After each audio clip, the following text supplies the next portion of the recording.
Hello friend, मैं नीलू लोक गायिका गीत अपने यूट्यूब चैनल पे आप सभी दर्शकों का स्वागत करती हूँ। और मैं जा रही हूँ एक मंडप में जब भाई धार तोड़ता है उसी का गाना गाने। आप लोग को कैसा लगेगा कमेंट बॉक्स में जरूर बताना, और मेरे वीडियो को लाइक सब्सक्राइब करना और कमेंट में बताना मेरा गाना आप लोग को कैसा लगा। राधे राधे, राम राम।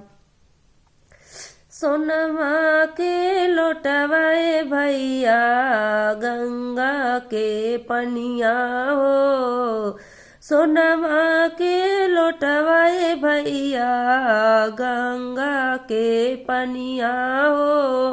तनिता का हमर भैया धरिया की ओरिया हो। तनिता का हमर भैया धरिया की ओरिया हो। तनिता का हमर भैया कैसे के ताकी बहिनी धरिया की ओरिया हो। कैसे के ताकी बहिनी धरिया की ओरिया हो। धरिया गिरवत ये बहिनी फाटेला छतिया हो।